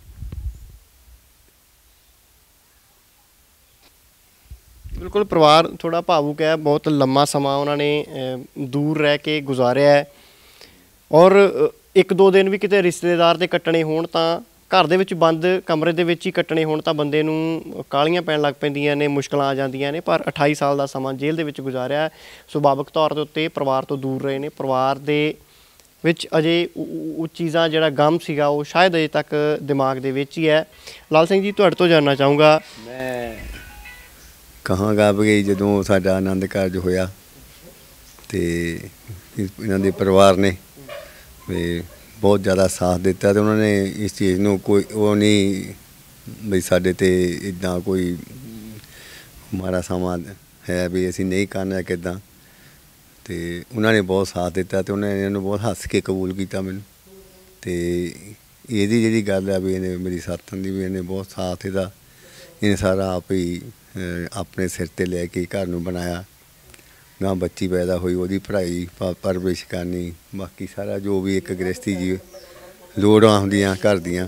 ਮੈਂ ਤਾਂ ਆ ਕੇ ਛੁੱਟੀ ਕੱਟ ਕੇ ਚੱਲ ਜਾਂਦਾ ਸੀ ਅਤੇ ਬਾਅਦ ਵਿੱਚ ਜੋ ਇੱਕ ਲੇਡੀ ਇਕੱਲੀ ਨੂੰ ਰਹਿਣਾ ਕਿੰਨਾ ਮੁਸ਼ਕਿਲ ਆ ਸਮਾਜ 'ਚ। ਜਾਂ ਭੈਣ ਜੀ, ਆਪਾਂ ਤੁਹਾਡੇ ਨਾਲ ਗੱਲ ਕਰਨੀ ਚਾਹਾਂਗੇ। ਆਪਾਂ ਚਾਹਾਂਗੇ ਕੁਛ ਤੁਹਾਡੇ ਵਿਚਾਰ ਵੀ ਦਰਸ਼ਕ ਸੁਣਨਾ ਚਾਹਣਗੇ, ਕਿਉਂਕਿ ਇੱਕ ਬਹੁਤ ਵੱਡਾ ਸਟੈਪ ਹੁੰਦਾ ਹੈ ਇੱਕ ਕੁੜੀ ਦੇ ਲਈ। ਉਸ ਸਮੇਂ ਤੁਹਾਡੇ ਉੱਤੇ ਜਵਾਨੀ ਦੇ ਵਿੱਚ ਇੱਦਾਂ ਦਾ ਸਟੈਪ ਲੈਣਾ, ਇੱਕ ਜਿਹੜਾ ਇਨਸਾਨ ਹੈ ਉਹ ਜੇਲ੍ਹ ਦੇ ਵਿੱਚ ਬੰਦ ਹੈ, ਤੁਸੀਂ ਉਹਦੇ ਨਾਲ ਜ਼ਿੰਦਗੀ ਆਪਣੀ ਕੱਟਣ ਦੇ ਲਈ ਤਿਆਰ ਹੋ ਗਏ। ਉਦੋਂ ਕੀ ਸੋਚ ਸੀਗੀ ਮਨ ਦੀ, ਕਿਵੇਂ ਘਰਦਿਆਂ ਨੇ ਗੱਲਬਾਤ ਕੀਤੀ ਔਰ ਕਿਵੇਂ ਤੁਸੀਂ ਰਾਜੀ ਕਿਵੇਂ ਹੋਏ? ਮੈਨੂੰ ਮੇਰੇ ਪਿਤਾ ਜੀ ਨੇ ਪੁੱਛਿਆ ਸੀਗਾ ਵੀ ਇਹ ਜੇਲ੍ਹ 'ਚ ਨੇ ਵੀ ਕੀ ਤੁਸੀਂ ਇਹਨਾਂ ਨਾਲ ਵਿਆਹ ਕਰਾਉਣਾ ਚਾਹੁੰਦੇ ਆ, ਅਤੇ ਮੈਂ ਉਹਨਾਂ ਨੇ ਇਹੀ ਗੱਲ ਕਹੀ ਸੀਗੀ। ਮੈਂ ਕਿਹਾ ਇਸ ਤੋਂ ਵਧੀਆ ਮੈਨੂੰ ਕੋਈ ਜੀਵਨ ਸਾਥੀ ਹੋਰ ਮਿਲੇ ਨਹੀਂ ਸਕਦਾ, ਕਿ ਉਹ ਇੰਨੇ ਵਧੀਆ ਨੇ, ਇੰਨੇ ਗੁਰੂ ਦੀ ਸੇਵਾ ਕਰਦੇ ਨੇ ਵੀ ਕੌਮ ਲਈ ਜੋ ਉਹਨਾਂ ਨੇ ਕੀਤਾ ਉਹ ਕੋਈ ਹੋਰ ਨਹੀਂ ਕਰ ਸਕਦਾ। ਇਸ ਤੋਂ ਵਧੀਆ ਤਾਂ ਮੈਨੂੰ ਜੀਵਨ ਸਾਥੀ ਮਿਲੇ ਨਹੀਂ ਸਕਦਾ ਨਾ। ਫਿਰ ਗੁਜ਼ਾਰਾ ਕਿਵੇਂ ਚੱਲਦਾ ਸੀਗਾ ਪਰਿਵਾਰ ਦਾ, ਜਿਵੇਂ ਇਹ ਜੇਲ੍ਹ 'ਚ ਸੀਗੇ? ਫਿਰ ਕਿਵੇਂ ਇੱਕ ਲੇਡੀ ਦੇ ਲਈ, ਹਾਲਾਂਕਿ ਅੱਜ ਕੱਲ੍ਹ ਕੋਈ ਫ਼ਰਕ ਰਹਿ ਨਹੀਂ ਗਿਆ, ਕੁੜੀਆਂ ਜਹਾਜ਼ ਚਲਾਈ ਫਿਰਦੀਆਂ ਨੇ, ਬਹੁਤ ਸਾਰੀ ਤਰੱਕੀ ਹੋ ਗਈ ਹੈ, ਤਕਨੀਕੀ ਯੁੱਗ ਆ ਗਿਆ। ਤੁਸੀਂ ਪਰਿਵਾਰ ਫਿਰ ਕਿਵੇਂ ਚਲਾਇਆ? ਇੱਕ ਪਤੀ ਕੋਲ ਨਹੀਂ ਹੈ, ਜੇਲ੍ਹ ਦੇ ਵਿੱਚ ਹੈ, ਇਹਨਾਂ ਦੇ ਕੇਸਾਂ ਦੀ ਪੈਰਵੀ ਵੀ ਕਰਨੀ ਹੈ, ਬੱਚੀ ਹੋਈ ਗੁੜੀਆ ਉਹਨੂੰ ਵੀ ਪਾਲਣਾ ਹੈ, ਘਰ ਦੇ ਹੋਰ ਬਜ਼ੁਰਗਾਂ ਨੂੰ ਵੀ ਦੇਖਣਾ। ਉਹ ਕਿਵੇਂ ਸੰਘਰਸ਼ ਤੁਸੀਂ ਵਿੱਢਿਆ ਸੀ? ਇਹਨਾਂ ਦੇ ਕਜ਼ਨ ਬ੍ਰਦਰ ਸੀਗੇ, ਉਹ ਵੀ ਕਾਫੀ ਸਾਥ ਦਿੰਦੇ ਸੀਗੇ। ਬਾਕੀ ਬਾਹਰ ਕਾਫੀ ਸਿੱਖ ਸੰਗਤਾਂ ਸੀ ਜੋ ਮੇਰੀ ਬਹੁਤ ਸਹਾਇਤਾ ਕਰਦੀਆਂ ਸੀਆਂ। ਮੈਂ ਉਹਨਾਂ ਦਾ ਬਹੁਤ ਦਿਲੋਂ ਧੰਨਵਾਦ ਕਰਦੀ ਹਾਂ ਕਿ ਮੈਨੂੰ ਅੱਜ ਤੱਕ ਕੋਈ ਤੰਗੀ ਨਹੀਂ ਆਉਣ ਦਿੱਤੀ, ਕੋਈ ਤਕਲੀਫ ਨਹੀਂ ਹੋਈ। ਭਾਵੇਂ ਅੰਦਰ ਵੀ ਸੀ ਤਾਂ ਵੀ ਮੈਨੂੰ ਕੋਈ ਮਹਿਸੂਸ ਐਡਾ ਦੁੱਖ ਨਹੀਂ ਹੋਇਆ ਹੈਗਾ, ਕਿਉਂਕਿ ਉਹਨਾਂ ਨੇ ਮੇਰਾ ਬਹੁਤ ਜ਼ਿਆਦਾ ਸਾਥ ਦਿੱਤਾ। ਰਿਸ਼ਤੇਦਾਰਾਂ ਦਾ, ਸਮਾਜ ਦਾ ਆਪਾਂ ਹਮੇਸ਼ਾ ਕਈ ਵਾਰ ਕਰਦੇ ਹਾਂ ਵੀ ਮੈਂ ਆਹ ਕੰਮ ਕਰੂੰਗਾ ਤਾਂ ਲੋਕ ਕੀ ਕਹਿਣਗੇ। ਇਹ ਗੱਲ ਹਮੇਸ਼ਾ ਇਨਸਾਨ ਨੂੰ ਕਈ ਵਾਰ ਰੋਕ ਵੀ ਦਿੰਦੀ ਹੈ, ਪੈਰਾਂ ਨੂੰ ਜੰਜੀਰਾਂ ਪਾ ਦਿੰਦੀ ਹੈ, ਅੱਗੇ ਵਧਣ ਤੋਂ ਰੋਕਣ ਦੇ ਵਿੱਚ ਕਈ ਵਾਰ ਮਨੋਬਲ ਬੰਦੇ ਦਾ ਡਿੱਗ ਜਾਂਦਾ ਹੈ। ਤੁਹਾਡਾ ਜਦੋਂ ਸੀਗਾ, ਤੁਸੀਂ ਇਹ ਫੈਸਲਾ ਕੀਤਾ ਵੀ ਮੈਂ ਲਾਲ ਸਿੰਘ ਜੀ ਦੇ ਨਾਲ ਵਿਆਹ ਕਰਵਾਊਂਗੀ, ਉਹਨਾਂ ਦੇ ਨਾਲ ਜ਼ਿੰਦਗੀ ਬਿਤਾਊਂਗੀ, ਹਾਲਾਂਕਿ ਭਾਵੇਂ ਉਹ ਜੇਲ੍ਹ 'ਚ ਨੇ, ਤੁਸੀਂ ਕੌਮ ਦੇ ਲਈ ਜੋ ਉਹਨਾਂ ਨੇ ਕੀਤਾ ਉਸ ਚੀਜ਼ ਨੂੰ ਮੁੱਖ ਰੱਖਿਆ। ਉਦੋਂ ਲੋਕਾਂ ਦਾ ਜਾਂ ਰਿਸ਼ਤੇਦਾਰਾਂ ਦਾ ਕੀ ਨਜ਼ਰੀਆ ਸੀਗਾ ਵੀ ਤੁਸੀਂ ਲੋਕ ਕੀ ਕਹਿਣਗੇ ਤੁਹਾਡੇ ਬਾਰੇ? ਇਹ ਹਰ ਬੰਦੇ ਦੇ, ਇਨਸਾਨ ਦੇ ਦਿਮਾਗ 'ਚ, ਜ਼ਹਿਨ ਦੇ ਵਿੱਚ ਇਹ ਗੱਲ ਆਉਂਦੀ ਹੈ। ਰਿਸ਼ਤੇਦਾਰਾਂ ਨੇ ਰੋਕਿਆ ਸੀਗਾ ਵੀ ਨਾ ਕਰੋ ਇੱਦਾਂ, ਜਾਂ ਤੁਸੀਂ ਇਸ ਰਾਏ ਨਾ ਪਾਓ? ਨਹੀਂ, ਮੇਰੇ ਰਿਸ਼ਤੇਦਾਰਾਂ ਨੇ ਨਹੀਂ ਮੈਨੂੰ ਰੋਕਿਆ ਹੈਗਾ। ਉਹ ਕਾਫੀ ਖੁਸ਼ ਸੀਗੇ ਕਿ ਸਾਨੂੰ ਇਹੋ ਜਿਹਾ ਜਵਾਈ ਮਿਲਿਆ ਆ, ਅਤੇ ਮੈਂ ਵੀ ਬਹੁਤ ਖੁਸ਼ ਸੀਗੀ ਇਹਦੇ ਵਿੱਚ ਕਿ ਇਹ ਤੋਂ ਵਧੀਆ ਤਾਂ ਮੈਨੂੰ ਜੀਵਨ ਸਾਥੀ ਮਿਲੇ ਨਹੀਂ ਸਕਦਾ ਹੈਗਾ ਜੀ। ਲਾਲ ਸਿੰਘ ਜੀ, ਜਿਸ ਤਰੀਕੇ ਦੇ ਨਾਲ ਤੁਹਾਡੇ ਜੀਵਨ ਸਾਥੀ ਨੇ, ਵੱਡਾ ਹੌਸਲਾ ਹੈ ਉਹਨਾਂ ਦਾ, ਤੁਸੀਂ 28 ਸਾਲ ਜੇਲ੍ਹ ਦੇ ਵਿੱਚ ਰਹੇ ਹੋ, ਫਿਰ ਕਿਵੇਂ ਪਰਿਵਾਰ ਦੇ ਨਾਲ ਛੁੱਟੀ ਆਉਂਦੇ ਸੀਗੇ ਇੱਥੇ, ਛੁੱਟੀ ਆ ਕੇ ਮਿਲ ਕੇ ਘਰ ਦਾ ਕੰਮ? ਸਾਲ 'ਚ 2 ਵਾਰੀ ਪੈਰੋਲ ਮਿਲਦੀ ਸੀ ਅਤੇ 2 ਵਾਰੀ ਆਉਣਾ ਹੁੰਦਾ ਸੀ ਸਾਲ 'ਚ। ਬਾਕੀ ਤਾਂ ਫਿਰ 9 ਮਹੀਨੇ ਹੁੰਦੇ ਹੀ ਆ, ਅਤੇ ਉਹੀ ਆਪਣੀ ਮੈਨੇਜ ਕਰਦੀ ਸੀ। ਅਤੇ ਮੈਨੂੰ ਸਾਥ ਸੋਹਣਾ ਮਿਲਿਆ ਬਾਅਦ ਇੱਥੇ ਆ ਕੇ, ਜਾਣੀ ਕਿ ਬਾਹਰੋਂ ਮੈਂ ਆਇਆ ਸੀਗਾ, ਅਤੇ ਬਾਹਰ ਜਿਹੜੀ ਸਿੱਖ ਸੰਗਤਾਂ ਸੀਗੀਆਂ ਉਹਨਾਂ ਨੇ ਬਹੁਤ ਸਹਿਯੋਗ ਦਿੱਤਾ। ਸਮੇਂ 'ਤੇ ਕੇਸ ਦੀ ਪੈਰਵਾਈ ਵੀ ਕੀਤੀ, ਜਿੰਨਾ ਹੋ ਸਕਿਆ ਵੱਧ ਤੋਂ ਵੱਧ। ਉਹਨਾਂ ਨੇ ਵਕੀਲਾਂ ਦੇ ਖਰਚੇ ਹੋਰ ਵੀ ਆਪਣੇ ਕੀਤੇ। ਮੇਰੇ ਤੋਂ ਛੋਟਾ ਬ੍ਰਦਰ ਜੋ ਉਦੋਂ ਬਾਅਦ 'ਚ ਉਹ ਵੀ ਚਲ ਗਿਆ ਸੀ ਬਾਹਰ, ਅਤੇ ਉਹ ਵੀ ਕਰਦਾ ਰਿਹਾ। ਅਤੇ ਮੈਨੂੰ ਭੈਣਾਂ ਭਰਾਵਾਂ ਦਾ ਬਹੁਤ ਜ਼ਿਆਦਾ ਸਹਿਯੋਗ ਰਿਹਾ, ਆਪਣੇ ਪਰਿਵਾਰ ਦਾ। ਅਤੇ ਕਜ਼ਨ ਬ੍ਰਦਰ ਸੀ, ਦਿਨ ਦੱਸਿਆ ਵੀ ਉਹ ਅੱਜ ਵੀ ਉਹਨਾਂ ਨੇ ਉੱਥੇ ਕਾਫੀ ਵੱਡੀ ਪਾਰਟੀ ਕੀਤੀ ਆਪ 'ਚ, ਅਤੇ ਉਹਨਾਂ ਦਾ ਸਾਡਾ ਕਦੇ ਫਰਕ ਨਹੀਂ, ਚਾਚੇ ਤਾਏ ਦੇ ਮੁੰਡਿਆਂ ਦਾ ਬਹੁਤ ਸਾਡਾ ਭਰਾਵਾਂ ਦਾ ਪਿਆਰ ਨਾਲ ਹੀ ਕਰ ਰਹੇ ਹਾਂ। ਅਤੇ ਲਾਲ ਸਿੰਘ ਜੀ, ਮੈਂ ਜੇਲ੍ਹ ਦੇ ਬਾਰੇ ਜਾਣਨਾ ਚਾਹੂੰਗਾ। ਤੁਸੀਂ ਨਾਭਾ ਦੀ ਜੇਲ੍ਹ ਦੇ ਵਿੱਚ ਰਹੇ ਹੋ, ਉੱਥੇ ਕਿਵੇਂ ਜਿਹੜੇ ਬੰਦੀ ਸਿੰਘ ਨੇ ਉਹ ਆਮ ਕੈਦੀਆਂ ਦੇ ਨਾਲ ਹੀ ਰੱਖੇ ਜਾਂਦੇ ਨੇ, ਜਾਂ ਕਿਸ ਤਰੀਕੇ ਦੇ ਨਾਲ ਉਹਨਾਂ ਨੂੰ ਵੱਖਰਾ ਰੱਖਿਆ ਜਾਂਦਾ ਤਾਂ ਕਿਵੇਂ ਰਹਿੰਦੇ ਨੇ ਉਹ? ਪਹਿਲਾਂ 92 ਜਦੋਂ ਮੈਂ ਆਇਆ, 97 98 'ਚ 2000 'ਚ ਉਦੋਂ ਉੱਥੇ ਇਕੱਲੇ ਬੰਦੀ ਸਿੰਘ ਹੀ ਹੁੰਦੇ ਸੀ। ਅਤੇ ਫਿਰ ਹੌਲੀ ਹੌਲੀ ਗਿਣਤੀ ਘੱਟਦੀ ਗਈ ਅਤੇ ਫਿਰ ਬਾਅਦ ਦੇ ਵਿੱਚ ਉਹਨਾਂ ਨੇ ਆਮ ਕੈਦੀ ਵੀ ਉੱਥੇ ਪਾ ਦਿੱਤੇ। ਜੇਲ੍ਹ ਬੜੀ ਵੱਡੀ ਨਹੀਂ ਛੋਟੀ ਆ। ਅਤੇ ਪਰ ਸਾਡਾ ਜਿਹੜਾ ਸਿਕਿਉਰਟੀ ਗਾਰਡ ਆ ਉਹਨਾਂ ਨਾਲ ਸੈਪਰੇਟ ਆ, ਅਸੀਂ ਵੱਖਰੇ ਰਹਿੰਦੇ ਸੀਗੇ। ਅਤੇ ਅੰਦਰ ਗੁਰਦੁਆਰਾ ਸਾਹਿਬ ਵੀ ਹੈਗਾ ਅਤੇ ਉੱਥੇ ਪਾਠ ਕਰਨਾ, ਆਪਣੇ ਅਖੰਡ ਪਾਠ ਸਾਹਿਬ ਸਹਿਜ ਪਾਠ ਰੱਖਦੇ ਹੁੰਦੇ ਸੀ। ਗੁਰਪੁਰਬ ਵੀ ਅਸੀਂ ਅੰਦਰ ਆਪਣੇ ਮਨਾਉਣੇ, ਇੱਦਾਂ ਸਾਡੇ ਰਲ ਮਿਲ ਕੇ ਸਾਰੇ ਦੂਸਰੀ ਜੇਲ੍ਹ ਨਾਲ ਇੱਦਾਂ ਰਹਿੰਦੇ ਰਹੇ ਹਾਂ। ਬਹੁਤ ਸੋਹਣਾ ਮਾਹੌਲ ਰਿਹਾ ਸੀ। ਉਹਦਾ ਕਰਦੇ ਆ ਸਿਕਿਉਰਿਟੀ ਦੇ ਵਿੱਚ ਕੁਛ ਜ਼ਿਆਦਾ ਹੁੰਦੀ ਹੈ ਜਿੱਥੇ ਬੰਦੀ ਸਿੰਘ ਰਹਿੰਦੇ ਨੇ? ਹਾਂ ਜੀ, ਉਹ ਇੱਦਾਂ ਜਾਟ 'ਚ ਤੁਸੀਂ ਕਿਸੇ ਹੋਰ ਜਾਟ 'ਚ ਨਹੀਂ ਜਾ ਸਕਦੇ, ਜਾਟ ਬੰਦ ਰੱਖਦੇ ਆ ਅਤੇ ਹਮੇਸ਼ਾ ਤਲਾਸ਼ੀ ਰਹਿੰਦੀ ਆ, ਇੱਦਾਂ ਸੈੱਲ ਚੇਂਜ ਕਰ ਦੇਣੇ ਆ ਅਤੇ ਇਹੋ ਜਿਹੀ ਕੋਈ ਚੀਜ਼ ਨਹੀਂ ਕੋਈ ਰੱਖਣ ਦੇਣੀ। ਅਤੇ ਇਹ ਸਿਕਿਉਰਟੀ ਦੇ ਅੰਦਰ ਆਉਂਦਾ ਸਭ ਕੁਛ ਅਤੇ ਉਹ ਚੱਲਦਾ ਰਿਹਾ। ਉਹ ਤਾਂ ਉਹਨਾਂ ਦਾ ਇੱਕ ਕੰਮ ਆ ਜੇਲ੍ਹ ਵਾਲਿਆਂ ਦਾ, ਉਹ ਚੱਲਦਾ। ਜਿਵੇਂ ਪੈਰਵੀ ਕੇਸਾਂ ਦੀ ਬਾਪੂ ਸੂਰਤ ਸਿੰਘ ਦਾ ਸੰਘਰਸ਼, ਉਸ ਚੀਜ਼ ਦਾ ਕੋਈ ਅਸਰ ਹੋਇਆ? ਉਹਨਾਂ ਨੇ ਵੀ ਬੰਦੀ ਸਿੰਘਾਂ ਦੇ ਲਈ ਕਾਫੀ ਸੰਘਰਸ਼ ਕੀਤਾ। ਹਾਂਜੀ, ਪਹਿਲਾਂ ਭਾਈ ਗੁਰਬਖਸ਼ ਸਿੰਘ ਉਹਨਾਂ ਨੇ ਅੰਬ ਥੰਬ ਗੁਰਦੁਆਰੇ ਭੁੱਖ ਹੜਤਾਲ ਕੀਤੀ ਅਤੇ ਬਾਅਦ ਬਾਪੂ ਸੂਰਤ ਸਿੰਘ ਉਹਨਾਂ ਦੀ ਚੱਲ ਰਹੀ, ਹਾਲੇ ਵੀ ਉਹ ਬੈਠੇ ਨੇ। ਅਤੇ ਭਾਈ ਗੁਰਬਖਸ਼ ਸਿੰਘ ਉਹਨਾਂ ਦੀ ਜਿਹੜੀ ਭੁੱਖ ਹੜਤਾਲ ਸੀ, ਉਦੋਂ ਮੈਂ ਪਰੋਲ 'ਤੇ ਆਇਆ ਸੀਗਾ ਅਤੇ ਉਹਨਾਂ ਦੀ ਭੁੱਖ ਹੜਤਾਲ ਨਾਲ ਇੱਦਾਂ ਹੋਇਆ ਵੀ ਜਿਹੜੇ ਬਡੈਲ ਜੇਲ੍ਹ 'ਚ 3 ਸਿੰਘ ਸੀਗੇ, ਲਖਵੀਰ ਸਿੰਘ, ਗਰਮੀਤ ਸਿੰਘ ਅਤੇ ਸ਼ਮਸ਼ੇਰ ਸਿੰਘ, ਉਹਨਾਂ ਦੀ ਪਰੋਲ ਹੋਣੀ ਸ਼ੁਰੂ ਹੋ ਗਈ। ਅਤੇ ਬਾਕੀ ਜਿਹੜਾ ਬੰਦੀ ਸਿੰਘਾਂ ਦੀ ਰਿਹਾਈ ਦਾ ਮੁੱਦਾ ਸੀ, ਉਹ ਸਾਰੀ ਦੁਨੀਆ ਦੇ ਵਿੱਚ ਇੱਕ ਨਸ਼ਰ ਹੋ ਗਿਆ, ਹਾਈਲਾਈਟ ਹੋ ਗਿਆ ਅਤੇ ਪੂਰੀ ਦੁਨੀਆ 'ਚ ਸਿੱਖ ਸੰਗਤਾਂ ਨੇ ਇਹਨੂੰ ਬਹੁਤ ਜ਼ਿਆਦਾ ਸਹਿਯੋਗ ਦਿੱਤਾ, ਅਰਦਾਸਾਂ ਕੀਤੀਆਂ, ਗੁਰਦੁਆਰੇ ਸਾਹਿਬ ਦੇ ਅੰਦਰ ਬਹਿ ਕੇ, ਬਾਹਰ ਬਹਿ ਕੇ ਉਹਨਾਂ ਨੇ ਵੀ ਭੁੱਖ ਹੜਤਾਲਾਂ ਕੀਤੀਆਂ ਇਹਨਾਂ ਦੇ ਨਾਲ। ਅਤੇ ਜਾਣੀ ਕਿ ਬਹੁਤ ਜ਼ਿਆਦਾ ਸਿੱਖ ਸੰਗਤਾਂ ਨੇ, ਜਾਣੀ ਕਿ ਮੈਂ ਇਹੀ ਕਹਾਂਗਾ ਵੀ ਉਹਨਾਂ ਦੀਆਂ ਅਰਦਾਸਾਂ ਦਾ ਸਦਕਾ ਹੀ ਅੱਜ ਚਲੋ ਇੱਕ ਰਿਹਾਈ ਹੋਈ ਆ ਮੇਰੀ।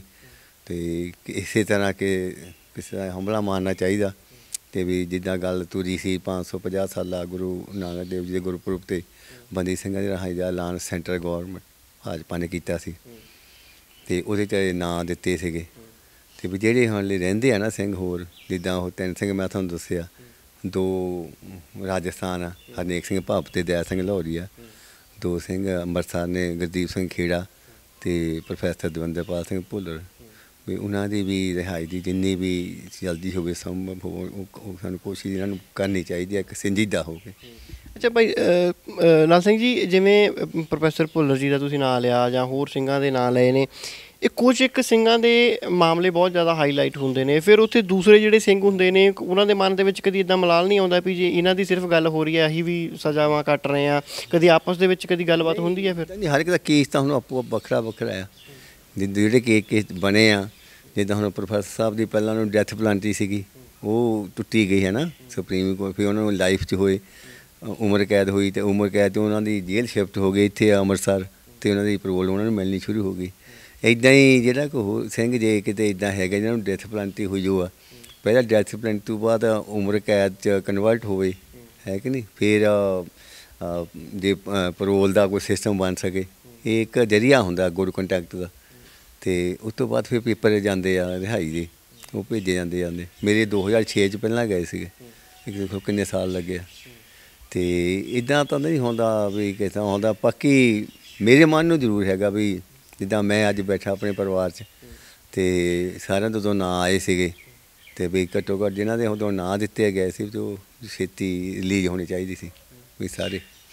ਲਾਲ ਸਿੰਘ ਜੀ, ਜੇਲ੍ਹ ਦੇ ਸਮੇਂ ਦੌਰਾਨ, ਇਹਨਾਂ 28 ਸਾਲਾਂ ਦੇ ਦੌਰਾਨ ਕਦੇ ਮਨ ਦੇ ਵਿੱਚ ਇੱਦਾਂ ਆਇਆ ਸੀਗਾ ਵੀ ਮੈਂ ਅੱਜ ਪਰਿਵਾਰ ਦੇ ਵਿੱਚ ਹੁੰਦਾ, ਜਾਂ ਜਿਸ ਰਾਹ ਜਿਹੜਾ ਚੁਣਿਆ ਸੀਗਾ ਬੜਾ ਔਖਾ ਰਾਹ ਸੀਗਾ, ਉਸ ਰਾਹ 'ਤੇ ਨਾ ਹੁੰਦਾ ਤਾਂ ਮੈਂ ਅੱਜ ਪਰਿਵਾਰ ਦੇ ਵਿੱਚ? ਕਦੀ ਮਲਾਲ ਜਾਂ ਕੋਈ ਇੱਦਾਂ ਦੀ ਘਟਨਾ ਕੋਈ ਯਾਦ ਦੇ ਵਿੱਚ ਹੈ ਜੇਲ੍ਹ ਦੇ ਵਿੱਚ ਵੀ ਜਿਸ ਦਿਨ ਲੱਗਿਆ ਵੀ ਮੈਂ ਅੱਜ ਬਾਹਰ ਹੋਣਾ ਚਾਹੀਦਾ ਸੀਗਾ? ਕੋਈ ਪਰਿਵਾਰ ਦੇ ਵਿੱਚ ਕਿਸੇ ਭੈਣ ਭਰਾ ਦਾ ਕੋਈ ਵਿਆਹ ਸ਼ਾਦੀ ਜਾਂ ਕੋਈ ਇੱਦਾਂ ਦਾ, ਜਦੋਂ ਸਾਰਾ ਪਰਿਵਾਰ ਇਕੱਠਾ ਆਇਆ ਔਰ ਤੁਸੀਂ ਨਹੀਂ ਹੈ, ਤੁਹਾਨੂੰ ਮੌਕਾ ਨਹੀਂ ਮਿਲਿਆ, ਜੇਲ੍ਹ ਤੋਂ ਛੁੱਟੀ ਨਹੀਂ ਮਿਲੀ, ਤੁਸੀਂ ਅੰਦਰ ਹੋ, ਕਦੀ ਇੱਦਾਂ ਦੀ ਯਾਦਦਾਸ਼ਤ ਹੈ ਕੋਈ ਦਿਮਾਗ 'ਚ? ਇੱਦਾਂ ਆ ਵੀ ਇੱਕ ਹੁੰਦਾ ਵੀ ਪਰਸਨਲ ਕ੍ਰਾਈਮ ਹੁੰਦਾ, ਸੋ ਆਪਣੇ ਲਈ ਕਰਦੇ ਹਾਂ, ਆਪਣੇ ਤੁਹਾਡੀ ਕੋਈ ਨਿੱਜੀ ਦੁਸ਼ਮਣੀ ਹੁੰਦੀ ਆ, ਕੋਈ ਹੋਰ ਹੁੰਦਾ, ਉਹਦੇ ਲਈ ਵੀ ਤੁਹਾਨੂੰ ਇਹ ਚੀਜ਼ਾਂ ਦਾ ਕਾਫੀ ਹੈਵੀ ਰਹਿੰਦੀਆਂ, ਤੁਹਾਨੂੰ ਅੰਦਰ ਬੈਠਿਆਂ ਅਤੇ ਮਹਿਸੂਸ ਹੁੰਦਾ ਰਹਿੰਦਾ।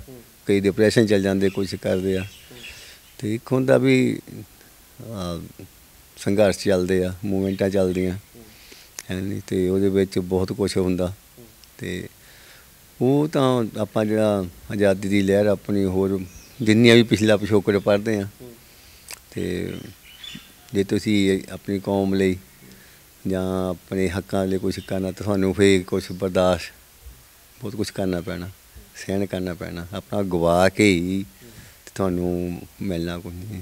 ਅਤੇ ਉਹਦੇ ਵਿੱਚ ਫਿਰ ਨਹੀਂ ਦੇਖਿਆ ਜਾਂਦਾ। ਅਤੇ ਜੇ ਦੇਖਾਂਗੇ ਤਾਂ ਫਿਰ ਸਮਾਂ ਨਹੀਂ ਘੱਟ ਹੁੰਦੇ ਨਹੀਂ। ਇਸ ਕਰਕੇ ਇਹਨਾਂ ਚੀਜ਼ਾਂ ਨੂੰ ਨਹੀਂ ਹੈਵੀ ਹੋਣ ਦਿੱਤਾ ਕਦੇ। ਪਰਮਾਤਮਾ ਦੇ ਭਾਣੇ 'ਚ ਉਹਦੇ ਰਹਿ ਕੇ ਅਤੇ ਜੋ ਕੀਤਾ ਸੀ, ਜੋ ਹੋਇਆ ਉਹਦੇ ਭਾਣੇ 'ਚ ਰਹਿ ਕੇ ਉਹਨੂੰ ਆਪਾਂ ਕੱਟਿਆ ਅਤੇ ਜਾਂ ਪੂਰੀ ਕੀਤੀ ਹੈ। ਤੁਹਾਡੀ ਜਿਵੇਂ ਤੁਸੀਂ ਦੱਸਿਆ ਜੇਲ੍ਹ ਤੋਂ ਪਰੋਲ 'ਤੇ ਆਏ ਸੀਗੇ, ਜਦੋਂ ਮੈਰਿਜ ਹੋਈ, ਬਾਅਦ 'ਚ ਬੇਟੀ ਵੀ ਹੋਈ।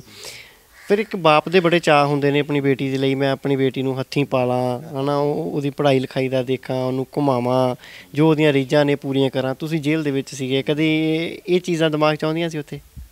ਹੁਣ ਤਾਂ ਵੱਡੀ ਹੋ ਗਈ, ਕਿਤੇ ਨੂੰ ਹੁਣ ਤਾਂ ਵੱਡੀ ਹੋ ਗਈ ਥੋੜ੍ਹਾ ਜਿਹਾ। ਅਤੇ ਜਦੋਂ ਛੋਟੀ ਸੀਗੀ ਹੈ ਨਾ, ਅਤੇ ਮੈਂ ਕੋਲ ਲੁੱਕ ਕੇ ਜਾਂਦਾ ਹੁੰਦਾ ਸੀ। ਇਹਨੇ ਗੱਡੀ 'ਤੇ ਬਹਿ ਜਾਣਾ, ਇਹਨੂੰ ਪਤਾ ਲੱਗ ਜਾਣਾ, ਇਹ ਮੇਰਾ ਸਮਾਨ ਸਾਰਾ ਫਰੋਲ ਦੇਣਾ ਪਹਿਲਾਂ, ਤੋਂ ਕੱਢ ਲੈਣਾ ਕੀ ਹੁੰਦੀ ਨੇ, ਅਤੇ ਇਹਨੂੰ ਫਿਰ ਘਰ ਦੂਸਰੇ ਛੱਡਣਾ, ਤਾਂ ਪਰ ਇਹਨੇ ਫਿਰ ਮੁੜ ਆਉਣਾ। ਅਤੇ ਇਹਨੇ ਫਿਰ ਪੁੱਛਣਾ ਵੀ ਸ਼ਾਮ ਨੂੰ ਪਾਪਾ ਨਹੀਂ ਆਏ, ਅਤੇ ਇਹਨਾਂ ਨੇ ਦੱਸਣਾ ਵੀ ਉਹ ਪੈਸੇ ਆਪਣੇ ਖਤਮ ਹੋ ਗਏ, ਹੁਣ ਪੈਸੇ ਲੈਣ ਗਏ ਆ, ਕੰਮ ਕਰਦੇ ਆ। ਅਤੇ ਪਹਿਲਾਂ ਬਾਹਰ ਦਾ ਹੀ ਕਹਿੰਦੇ ਰਹੇ ਉਹਨੂੰ, ਉਹ ਨਿਆਣੀ ਸੀਗੀ। ਹੁਣ ਇੱਕ ਦੋ ਦਿਨ ਕਰਕੇ ਫਿਰ ਰਾਤ ਨੂੰ ਰੋਣਾ ਇੱਦਾਂ ਆਪੇ ਸੁੱਤੇ, ਫੋਟੋ ਲੈ ਕੇ ਬੈਠੀ ਰਹਿੰਦੀ ਸੀ। ਅਤੇ ਉਹ ਫਿਰ ਇੱਦਾਂ ਹੀ ਕਰਦੀ ਰਹੀ। ਪਰ ਹੁਣ ਉਹਨੂੰ ਪਤਾ ਜਦੋਂ ਫਿਰ ਭਾਈ ਗੁਰਬਖਸ਼ ਸਿੰਘ ਨੇ ਭੁੱਖ ਹੜਤਾਲ ਕੀਤੀ ਸੀ, ਉਦੋਂ ਫਿਰ ਜਾਂਦੇ ਸੀ ਸਾਰੇ, ਅਤੇ ਪਿੰਡ ਵਾਲਿਆਂ ਨਾਲ, ਨਗਰ ਨਿਵਾਸੀਆਂ ਨਾਲ ਇਹ ਵੀ ਨਿੱਕੀ ਹੁੰਦੀ ਜਾਂਦੀ ਰਹੀ। ਅਤੇ ਫਗਵਾੜੇ ਪ੍ਰੋਟੈਸਟ ਹੋ ਗਏ, ਉਦੋਂ ਫਿਰ ਇਹਨੂੰ ਸਕੂਲੇ ਮੈਡਮਾਂ ਨੇ ਪੁੱਛਿਆ, ਅਤੇ ਫਿਰ ਇਹਨੂੰ ਥੋੜ੍ਹਾ ਪਤਾ ਵੀ ਲੱਗਾ ਅਤੇ ਇਹਨੂੰ ਮਹਿਸੂਸ ਜਿਹਾ ਹੋਇਆ। ਫਿਰ ਉਹਨਾਂ ਨੇ ਦੱਸਿਆ, ਪੁੱਤ ਤੂੰ ਇਸ ਚੀਜ਼ ਨੂੰ ਮਾਰਾ ਨਹੀਂ ਗਿਣਨਾ, ਵੀ ਅਸੀਂ ਵੀ ਬਹੁਤ ਚੰਗਾ, ਤੇਰਾ ਪਾਪਾ ਬਹੁਤ ਠੀਕ ਹੈ, ਆ ਜਾਊਗਾ ਚੀਜ਼ ਨਹੀਂ। ਅਤੇ ਇਹਨੇ ਮੈਨੂੰ ਕਈ ਵਾਰੀ ਕਈ ਗੱਲਾਂ ਕਿ ਦੱਸੀਆਂ, ਤਾਂ ਮੈਂ ਛੁੱਟੀ 'ਤੇ ਆਇਆ ਸੀ, ਅਤੇ ਮੈਗਜ਼ੀਨਾਂ 'ਚ ਜੋ ਫੋਟੋਆਂ ਆਉਂਦੀਆਂ ਸੀ ਇਹ ਕੋਈ ਨਹੀਂ ਮੰਗਵਾਉਣੀਆਂ, ਅਤੇ ਜਾ ਕੇ ਉਹ ਕਈ ਵਾਰੀ ਦਿਖਾਈਆਂ ਆਪਣੀ ਮੈਡਮਾਂ। ਅਤੇ ਹੁਣ ਇਹਨੂੰ ਸਾਰੇ ਯਾਰ ਦੋਸਤ ਹੋਰ ਜਿਹੜੇ ਆਪਣੇ ਮੂਵਮੈਂਟ ਵਾਲੇ ਆਉਂਦੇ ਆ, ਅਤੇ ਹੋਰ ਵੀ ਮੇਰੀ ਗੈਰਹਾਜ਼ਰੀ 'ਚ ਇਹਨੂੰ ਕਦੇ ਮਹਿਸੂਸ ਨਹੀਂ ਹੋਣ ਦਿੱਤਾ। ਇਹਨੂੰ ਬਹੁਤ ਪਿਆਰ ਕਰਦੇ, ਕੋਈ ਚੀਜ਼ ਲੈ ਕੇ ਦੇਣੀ, ਆਉਣਾ ਜਾਂ ਕਿਤੇ ਲੈ ਕੇ ਜਾਣਾ, ਆਪੇ ਲੈ ਨਗਰ ਨਿਵਾਸੀਆਂ ਨੇ, ਪਿੰਡ ਵਾਲਿਆਂ ਨੇ ਬਹੁਤ ਸਾਥ ਦਿੱਤਾ। ਮੈਂ ਚਾਹੂੰਗਾ ਤੁਹਾਡੀ ਬੇਟੀ ਦੇ ਨਾਲ ਵੀ ਗੱਲਬਾਤ ਕਰਨੀ ਚਾਹੂੰਗਾ। ਮੈਂ ਜਾਣਨਾ ਚਾਹੂੰਗਾ ਉਹਨਾਂ ਤੋਂ, ਤੁਸੀਂ ਭੈਣ ਜੀ ਜੇ ਬੇਟੀ ਨੂੰ ਥੋੜ੍ਹਾ ਲਾਗੇ ਆਉਣ ਦਿਓ, ਤਾਂ ਮੈਂ ਉਹਨਾਂ ਤੋਂ ਜਾਣਨਾ ਚਾਹੂੰਗਾ। ਦੇਖੋ, ਇੱਕ ਧੀ ਹੈ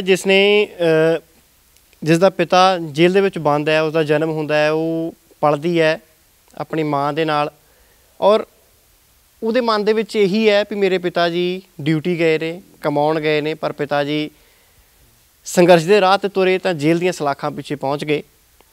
ਬੇਟਾ ਕੀ ਨਾਂ ਤੁਹਾਡਾ? ਮਨਮੀਤ ਕੌਰ। ਮਨਮੀਤ, ਜੋ ਤੁਸੀਂ ਛੋਟੇ ਸੀਗੇ, ਹਰ ਬੱਚੀ ਦਾ ਇਹੀ ਚਾਅ ਹੁੰਦਾ ਮੈਂ ਆਪਣੇ ਪਾਪਾ ਨਾਲ ਖੇਡਣਾ, ਤੁਹਾਨੂੰ ਉਦੋਂ ਪਤਾ ਲੱਗਦਾ ਸੀਗਾ, ਬਚਪਨ 'ਚ ਪਤਾ ਸੀਗਾ ਪਾਪਾ ਜੇਲ੍ਹ ਦੇ ਵਿੱਚ ਨੇ? ਨਹੀਂ, ਮੈਨੂੰ ਨਹੀਂ ਪਤਾ ਸੀ। ਫਿਰ ਕਦੋਂ ਪਤਾ ਲੱਗਾ, ਕਿਵੇਂ ਪਤਾ ਲੱਗਾ ਸੀ? ਬਾਅਦ 'ਚ ਮੰਮਾ ਨੇ ਦੱਸਿਆ ਸੀ ਕਿ ਪਾਪਾ ਮਤਲਬ ਜੇਲ੍ਹ 'ਚ ਆ, ਸਾਰਾ ਕੁਛ ਦੱਸਿਆ ਸੀ ਮੰਮਾ ਨੇ। ਫਿਰ ਕੀ ਮਨ 'ਚ ਆਇਆ ਉਦੋਂ ਜਦੋਂ ਅਚਾਨਕ ਇੱਕ ਬੱਚੇ ਨੂੰ ਪਤਾ ਲੱਗਦਾ? ਤੁਹਾਡੇ ਖਿਆਲ ਦੇ ਵਿੱਚ ਤਾਂ ਪਾਪਾ ਬਾਹਰ ਗਏ ਸੀਗੇ, ਹੈ ਨਾ, ਕਮਾਈ ਕਰਨ ਗਏ ਸੀਗੇ, ਕੰਮ 'ਤੇ ਗਏ ਸੀਗੇ, ਫਿਰ ਤੁਹਾਡੇ ਪਾਪਾ ਤਾਂ ਜੇਲ੍ਹ 'ਚ ਸੀ ਜਦੋਂ ਤੁਹਾਨੂੰ ਪਤਾ ਲੱਗਾ। ਫਿਰ ਕੀ ਮਾਈਂਡ ਦੇ ਵਿੱਚ ਆਇਆ? ਡਰ ਲੱਗਾ ਤੁਹਾਨੂੰ, ਜਾਂ ਮਨ ਦੇ ਵਿੱਚ ਇੱਕ ਉਹ ਜੋਸ਼ ਸੀਗਾ ਵੀ ਮੇਰੇ ਪਿਤਾ ਜੀ ਨੇ ਕੌਮ ਦੇ ਲਈ ਕੁਛ ਕੀਤਾ? ਮੈਨੂੰ ਪ੍ਰਾਊਡ ਫੀਲ ਹੋਇਆ ਕਿ ਮੈਂ ਇਹਨਾਂ ਦੀ ਕੁੜੀ ਹਾਂ। ਸਕੂਲ 'ਚ ਕਦੇ ਕੋਈ ਵਿਤਕਰਾ ਜਾਂ ਕਿਸੇ ਟੀਚਰ ਵੱਲੋਂ ਜਾਂ ਕਿਸੇ ਪੜ੍ਹਾਈ ਦੇ ਨਾਲ ਸਾਥੀ, ਕੋਈ ਤੁਹਾਡਾ ਕਲਾਸਮੇਟ, ਕਦੀ ਇੱਦਾਂ ਤਾਂ ਨਹੀਂ ਕਿਸੇ ਨੇ ਕਿਹਾ ਵੀ ਤੁਹਾਡੇ ਪਾਪਾ ਜੇਲ੍ਹ 'ਚ, ਮਨ ਨੂੰ ਠੇਸ ਪਹੁੰਚੀ ਹੋਵੇ, ਜਾਂ ਕੋਈ ਇੱਦਾਂ ਦੀ ਮੂਵਮੈਂਟ ਯਾਦ ਹੈ ਜਦੋਂ ਜਿਸ ਦਿਨ ਵਾਕਿਆ ਹੀ ਮਨਮੀਤ ਨੂੰ ਲੱਗਾ ਹੋਵੇ ਵੀ ਅੱਜ ਮੇਰੇ ਪਾਪਾ ਮੇਰੇ ਕੋਲ ਹੋਣੇ ਚਾਹੀਦੇ ਸੀਗੇ, ਅੱਜ ਉਹ ਜੇਲ੍ਹ 'ਚ ਨਹੀਂ ਹੋਣੇ ਚਾਹੀਦੇ ਸੀ, ਇੱਥੇ ਕੋਲ ਹੋਣੇ ਚਾਹੀਦੇ? ਬਰਥਡੇ 'ਤੇ ਲੱਗਦਾ ਸੀ ਵੀ ਮੇਰੇ ਪਾਪਾ ਮੇਰੇ ਕੋਲ ਹੋਣੇ ਚਾਹੀਦੇ ਸੀ। ਜਦੋਂ ਕਿਸੇ ਦੇ ਬਰਥਡੇ 'ਤੇ ਜਾਂਦੀ ਸੀ, ਉਹਨਾਂ ਦੇ ਪਾਪਾ ਹੁੰਦੇ ਸੀ, ਤਾਂ ਉਦੋਂ ਲੱਗਦਾ ਸੀ ਕਿ ਮੇਰੇ ਪਾਪਾ ਵੀ ਹੋਣੇ ਚਾਹੀਦੇ ਸੀ ਮੇਰੇ ਬਰਥਡੇ 'ਤੇ।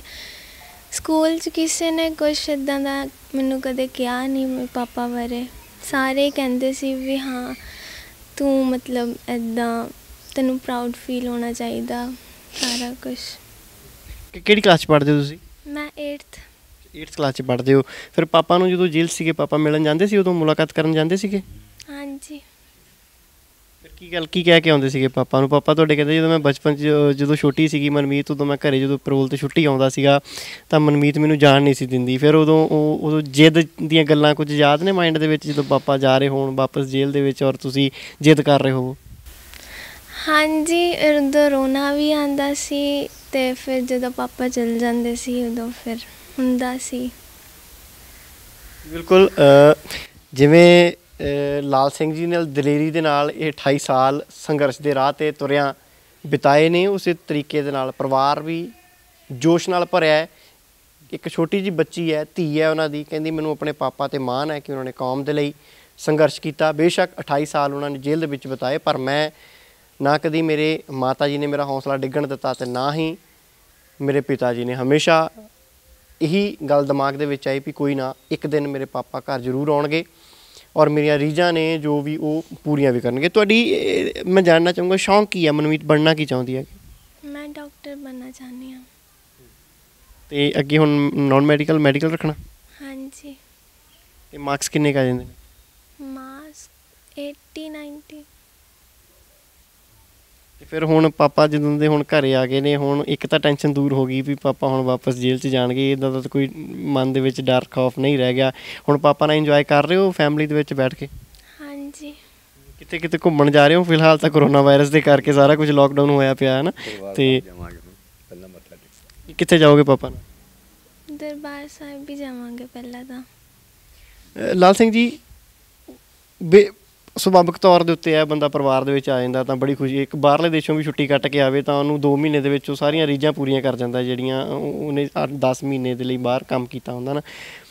ਹੁਣ ਕਿੱਦਾਂ ਲੱਗ ਰਿਹਾ ਪਰਿਵਾਰ ਦੇ ਵਿੱਚ ਆ ਗਏ ਹੋ? ਕੋਈ ਫਿਕਰ ਨਹੀਂ ਹੈ ਕਿਸੇ ਗੱਲ ਦਾ ਵੀ ਜੋ ਸਜ਼ਾ ਸੀਗੀ ਉਹ ਵੀ ਕੱਟ ਲਈ, ਹੁਣ ਕਿੱਦਾਂ ਮਹਿਸੂਸ ਕਰਦੇ ਹੋ? ਅੱਗੇ ਦੀ ਹੁਣ ਪਲੈਨਿੰਗ ਕੀ ਹੈ? ਕੀ ਸੋਚਿਆ ਵੀ ਪਰਿਵਾਰ ਦੇ ਨਾਲ ਹੁਣ ਮੈਂ ਅੱਗੇ ਜ਼ਿੰਦਗੀ 'ਚ ਕੀ ਕਰਨਾ ਅੱਗੇ?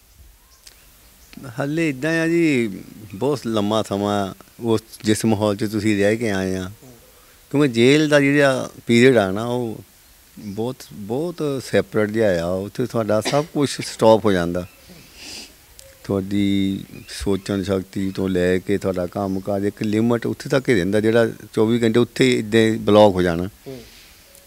ਉਸ ਕਰਕੇ ਹਾਲੇ ਉਹ ਚੀਜ਼ਾਂ ਇੰਨੀ ਛੇਤੀ ਦਿਮਾਗ ਉਹਨਾਂ ਤੋਂ ਨਿਕਲਦਾ ਨਹੀਂ। ਉਹਦੀ ਹੌਲੀ ਹੌਲੀ ਇੱਦਾਂ ਦੀ ਦੁਨੀਆ 'ਚ ਜਾਣੀ ਕਿ ਆਪਾਂ ਚੱਲਾਂਗੇ। ਦੂਸਰੀ ਗੱਲ ਆ ਵੀ ਹੁਣ ਘਰ ਆਏ ਆ, ਇੱਕ ਬਹੁਤ ਲੰਮਾ ਸਮਾਂ ਘੱਟੋ 35 40 ਸਾਲ ਹੋ ਗਏ ਵੀ ਆਪਾਂ ਕੋਈ ਕੰਮ ਕਾਰ ਨਹੀਂ ਕੀਤਾ।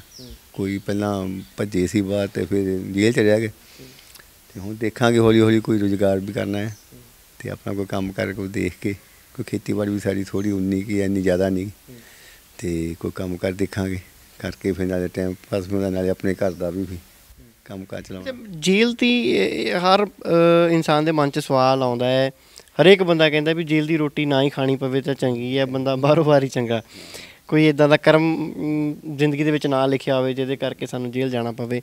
ਜੇਲ੍ਹ ਦੇ ਵਿੱਚ ਕਿਵੇਂ ਦਿਨ ਕੱਟਦਾ ਬੰਦੇ ਦਾ, ਕਿਵੇਂ ਰਾਤ ਕੱਟਦੀ ਹੈ? ਸੋਚਾਂ 'ਚ ਗੁਜ਼ਰਦੀ ਹੈ ਦਿਨ ਰਾਤ ਤਾਂ, ਜਾਂ ਫਿਰ ਕਈ ਵਾਰ ਬੰਦਾ ਜਿਸ ਤਰੀਕੇ ਨਾਲ ਤੁਸੀਂ ਸੰਘਰਸ਼ ਕੀਤਾ ਹੈ? ਮੈਂ ਤੁਹਾਨੂੰ ਦੱਸਿਆ ਨਾ ਪਹਿਲਾਂ ਵੀ ਤੁਹਾਡੇ ਜੁਰਮ ਦਾ, ਕ੍ਰਾਈਮ ਦਾ ਨਜ਼ਰੀਆ ਆਇਆ ਹੈ। ਜੋ ਤੁਸੀਂ ਦੁਨਿਆਵੀ ਕ੍ਰਾਈਮ ਕਰਦੇ ਆ, ਕੋਈ ਵੀ ਲੁੱਟ ਖੋਹ ਕਰ ਲਓ ਜਾਂ ਕਤਲ ਕੀਤਾ ਹੋਵੇ, ਉਹਨਾਂ ਦਾ ਟਾਈਮ ਜਿਹੜਾ ਨਿਕਲਣਾ ਹੁੰਦਾ ਉਹ ਬਸ ਸਾਰਾ ਦਿਨ ਆਪਣਾ ਸੌਂ ਲਿਆ, ਖਾ ਲਿਆ, ਲੜ ਲਿਆ, ਕੋਈ ਕੁਛ ਕਰਦਾ, ਕੁਛ ਕਰਦਾ। ਬਹੁਤ ਵੱਡਾ ਹਿੱਸਾ ਵਿਚਾਰਾ ਜਿਹੜਾ ਉੱਥੇ ਨਹੀਂ ਬਰਦਾਸ਼ਤ ਕਰ ਸਕਦਾ, ਨਸ਼ਿਆਂ 'ਚ ਵੀ ਪੈ ਜਾਂਦਾ, ਹੋਰ ਕਈ ਤਰ੍ਹਾਂ ਦੀਆਂ ਬੁਰਾਈਆਂ ਅਤੇ ਜਾਂ ਫਿਰ ਗੱਲਾਂ ਗੁੱਲਾਂ ਕਰਕੇ।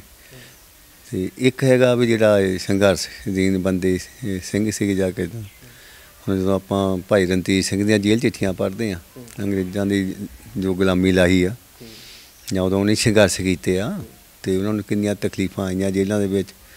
ਅਤੇ ਉਹ ਹੈਗਾ ਇੱਕ ਸਿਰਫ ਤੋਂ ਸਿਰਫ ਜੇਲ੍ਹ 'ਚ ਸਮਾਂ ਕੱਟਣ ਲਈ ਜਾਂ ਆਪਣੇ ਆਪ ਨੂੰ ਸਿੱਧਕੀ ਰਹਿਣ ਲਈ, ਉਹ ਹੈ ਗੁਰਬਾਣੀ। ਜਿੰਨਾ ਤੁਸੀਂ ਵੱਧ ਤੋਂ ਵੱਧ ਨਾਮ ਸਿਮਰਨ ਅਤੇ ਗੁਰਬਾਣੀ ਦਾ ਪਾਠ ਕਰੀ ਜਾਂਦੇ ਹੋ ਤਾਂ ਤੁਹਾਡਾ ਮਨ ਉਨਾ ਹੀ ਸਟਰੋਂਗ ਹੋ ਜਾਂਦਾ। ਹੁਣ ਮੈਂ ਆਪਣੀ ਤੁਹਾਨੂੰ ਥੋੜ੍ਹੀ ਜਿਹੀ ਦੱਸ ਦੂੰਗਾ ਵੀ ਮੈਨੂੰ ਇਕੱਲੇ ਨੂੰ ਬੰਦ ਰੱਖਿਆ ਹੁੰਦਾ ਸੀ ਪਹਿਲਾਂ ਅਹਿਮਦਾਬਾਦ, ਅਤੇ ਬਹੁਤ ਮੁਸ਼ਕਿਲ ਸਮਾਂ ਸੀ, ਕੋਈ ਮੇਰੇ ਨਾਲ ਬੋਲਦਾ ਨਹੀਂ ਸੀ, ਨਾ ਕੋਈ ਵੀ ਨਹੀਂ। ਅਤੇ ਹੁਣ ਇਕੱਲਾ ਬੰਦਾ ਇੱਕ ਸੈੱਲ 'ਚ ਕੀ ਕਰੂਗਾ? ਤਾਂ ਮੇਰੇ ਕੋਲ ਗੁਟਕਾ ਸਾਹਿਬ ਸੀਗੇ, ਮੈਨੂੰ ਦੇ ਦਿੱਤਾ ਸੀ CBI ਨੇ, ਫਿਰ ਮੁਲਾਕਾਤ ਮੰਗਾ ਲਏ ਸੀ। ਪਹਿਲਾਂ ਮੁਲਾਕਾਤ ਵੀ ਨਹੀਂ ਦਿੰਦੇ ਸੀ, ਬਹੁਤ ਘੱਟ ਸੀ। ਤੇ ਬਸ ਕਿ ਮੈਂ ਪਾਠ ਕਰੀ ਜਾਣਾ, ਜਿੰਨਾ ਵੱਧ ਤੋਂ ਵੱਧ ਹੋਇਆ ਆਪਾਂ ਪਾਠ ਕੀਤਾ ਫਿਰ। ਤੇ ਉਹਨਾਂ ਫਿਰ ਆਪਾਂ ਸਮਾਂ ਨੂੰ ਵਿਅਰਥ ਨਹੀਂ ਗਵਾਇਆ ਵੀ ਐਵੇਂ ਸੌਂ ਕੇ ਜਾਂ ਉਹਦਾ ਕੋਈ ਹੋਰ ਚੀਜ਼ਾਂ, ਫਿਰ ਸਮਾਂ ਨਿਕਲਣਾ ਨਹੀਂ ਸੀ। ਤੇ ਇਸ ਕਰਕੇ ਆ ਵੀ ਤੁਹਾਡੇ ਤੇ ਬਹੁਤ ਜ਼ਿਆਦਾ ਡਿਪੈਂਡ ਉਦੋਂ ਕਰਦਾ। ਤੁਹਾਨੂੰ ਕਿਸ ਕੈਟਾਗਰੀ ਦੇ ਵਿੱਚ ਰੱਖਿਆ ਗਿਆ ਸੀ? ਸ਼ਾਇਦ ਮੈਨੂੰ ਲੱਗਦਾ ਵੀ ਇਹ ਕੈਟਾਗਰੀਜ਼ ਦੇ ਵਿੱਚ ਵੀ ਵੰਡੇ ਹੁੰਦੇ ਨੇ, ਜੋ ਕੋਈ ਇਦਾਂ ਦਾ ਕੋਈ ਸੀਗਾ ਕੁਛ? ਨਹੀਂ, ਇੱਦਾਂ ਕੈਟਾਗਰੀਆਂ ਹੁਣ ਹੈ ਨਹੀਂ ਕੋਈ ਵੀ ਆ। ਤੇ ਉੱਦਾਂ ਆ ਵੀ ਸਿਕਿਉਰਿਟੀ ਵਾਲਿਆਂ ਨੂੰ ਅੱਡ ਰੱਖਦੇ ਆ ਬਸ। ਸਾਡੇ ਕੇਸ ਸਿਕਿਉਰਿਟੀ ਵਾਲੇ ਸੀਗੇ, ਸਾਨੂੰ ਬਾਕੀ ਆਮ ਕੈਦੀਆਂ ਨੂੰ ਵੱਖਰੇ ਰੱਖਦੇ ਸੀ। ਤੇ ਬੰਦ ਰੱਖਣਾ ਜਾਣੀ ਕਿ ਪੂਰੀ ਸਿਕਿਉਰਿਟੀ ਹੁੰਦੀ ਸੀ। ਆਮ ਜੇਲ੍ਹ 'ਚ ਕਿਤੇ ਜਾ ਨਹੀਂ ਸਕਦੇ, ਘੁੰਮ ਫਿਰ ਨਹੀਂ ਸਕਦੇ ਬਸ। ਕੰਮ ਕਰਵਾਉਂਦੇ ਸੀ ਉੱਥੇ? ਕੋਈ ਕੰਮ ਲੈਂਦੇ ਤੁਹਾਡੇ? ਜਦੋਂ ਸਜ਼ਾ ਹੁੰਦੀ ਆ ਉਦੋਂ ਕੈਦੀ ਨੂੰ ਕਹਿੰਦੇ ਆ, ਪਰ ਸਾਨੂੰ ਸਿਕਿਉਰਿਟੀ ਕਰਕੇ ਕੰਮ ਤੇ ਨਹੀਂ ਸੀ ਭੇਜਦੇ, ਕਿਉਂਕਿ ਸਿਕਿਉਰਿਟੀ ਰੱਖਣੀ ਪੈਂਦੀ ਸੀ। ਤੇ ਜਿਹੜਾ ਆਮ ਕੈਦੀ ਉੱਦਾਂ ਉਹਨੂੰ ਥੋੜ੍ਹਾ ਬਹੁਤ ਕੰਮ ਕਰਨਾ ਪੈਂਦਾ।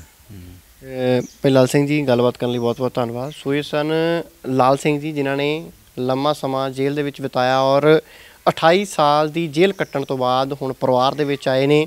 ਪਰਿਵਾਰ ਦੇ ਵਿੱਚ ਖੁਸ਼ੀ ਦਾ ਮਾਹੌਲ ਹੈ। ਬੇਸ਼ੱਕ ਉਹ ਪੁਰਾਣੇ ਸਮੇਂ ਨੂੰ, ਪੁਰਾਣੇ ਪਲਾਂ ਨੂੰ ਯਾਦ ਕਰਕੇ ਭਾਵੁਕ ਜ਼ਰੂਰ ਹੁੰਦੇ ਨੇ, ਪਰ ਉਹਨਾਂ ਦੇ ਮਨਾਂ ਦੇ ਵਿੱਚ ਛੋਟੀ ਬੱਚੀ ਤੋਂ ਲੈ ਕੇ ਲਾਲ ਸਿੰਘ ਤੱਕ ਪਰਿਵਾਰ ਦੇ ਹਰ ਜੀਅ ਦੇ ਵਿੱਚ ਕਿਤੇ ਨਾ ਕਿਤੇ ਮਾਣ ਹੈ, ਕਿਤੇ ਨਾ ਕਿਤੇ ਫਖਰ ਹੈ ਕਿ ਉਹਨਾਂ ਨੇ ਜੋ ਵੀ ਕੀਤਾ ਹੈ ਕੌਮ ਦੇ ਲਈ ਕੀਤਾ ਹੈ, ਔਰ ਕੌਮ ਦੇ ਰਾਹ 'ਤੇ ਤੁਰਦਿਆਂ ਹੀ ਇਹ 28 ਸਾਲ ਦਾ ਸਮਾਂ ਜੇਲ੍ਹ ਦੀਆਂ ਸਲਾਖਾਂ ਦੇ ਪਿੱਛੇ ਬਿਤਾਇਆ। ਫਿਲਹਾਲ ਕੈਮਰਾਮੈਨ ਵਰਿੰਦਰ ਮਹਿਰਾ ਦੇ ਨਾਲ ਮੈਨੂੰ ਸੁਖਵਿੰਦਰ ਸਿੰਘ ਨੂੰ ਦਿਓ ਇਜਾਜ਼ਤ। ਦੇਖਦੇ ਰਹੋ ਹਮਦਰਦ TV।